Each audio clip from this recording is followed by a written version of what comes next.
This is it, the difficult second album. So in 2003, Rolls-Royce released the Phantom, its first car under BMW ownership. And it was a huge success, and it was one of those cars that just elevated the brand, the company, and everything it did into the true stratosphere of cool. But they had to follow it up, and this is it.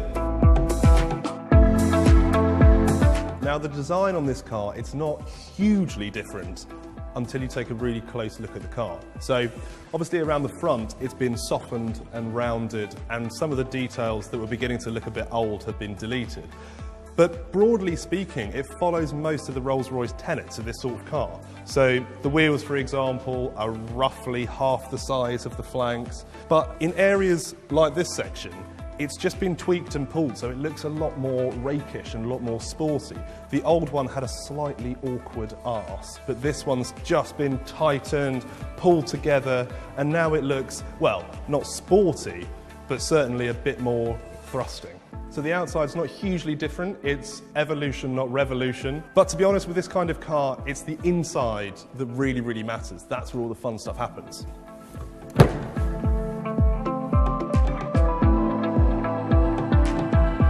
Inside is as nice and beautiful as you would want a £300,000 car to be, which is what it will cost, more or less. Everything is just finished to such a high standard. I mean, air vents that are solid metal, there's no trim here, there's no sorcery, it's just, it is what it is. It looks like wood, it is wood. It looks like aluminium, it is aluminium. Talking of aluminium, the whole car has been made out of aluminium, and for reasons unbeknownst to Rolls-Royce apparently, that has improved the acoustics of the vehicle no end, and it's actually quieter than the outgoing car, which wasn't a loud thing.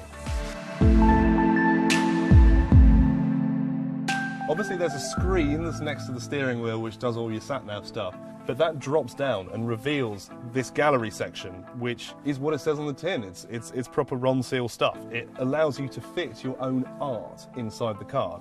That's quite clever for a couple of reasons.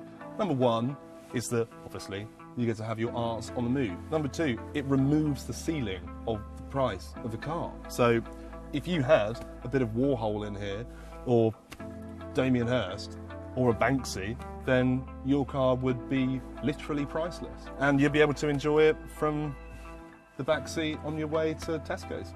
The other thing you'll notice about this car is the clock. Now, on a lot of luxury vehicles, you'll get a collaboration between a really, really posh watch company and the car maker. But Rolls-Royce have specifically said they don't want anyone else involved because they truly believe they can do a better job. So if you don't want a rectangle of Matisse to look at when you're driving down the road, you can just contemplate one of their fine timepieces. The thing with most luxury cars is that the brands themselves have to tell their customers what luxury is. For Rolls-Royce, it's a slightly different relationship.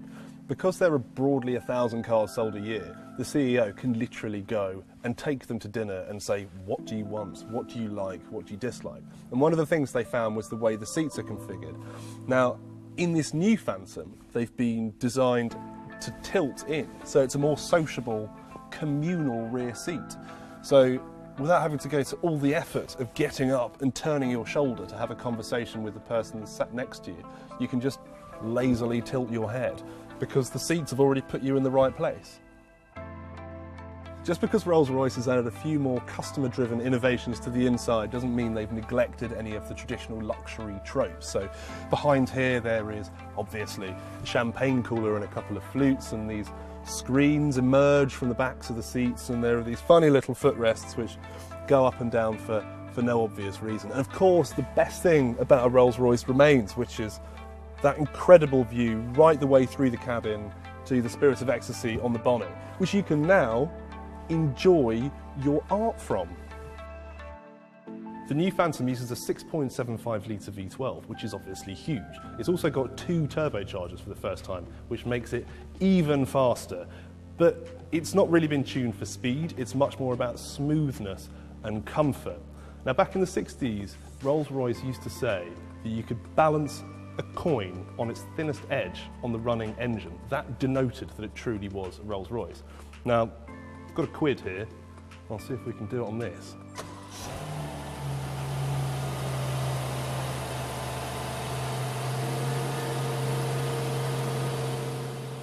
So the difficult second album, has Rolls-Royce pulled it off? Well, I think yes, it looks enormous and imperious and grand and berserk and slightly silly, which is everything that a Rolls-Royce should be. But it's also just a little bit sleeker, it's a little bit more stylish, a bit more rakish, and it's kind of taken some of the energy and charisma that that model back in 2003 gave it and moved it on a notch, which is really cool to see. And also, this is just the beginning for this car, because you don't walk into a dealership and say, give me the red one.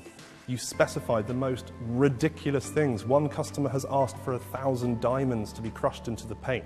Another one's asked for their own tartan. Another one's asked for an egg-shaped, cool capsule that fits in the back of their car to hold champagne.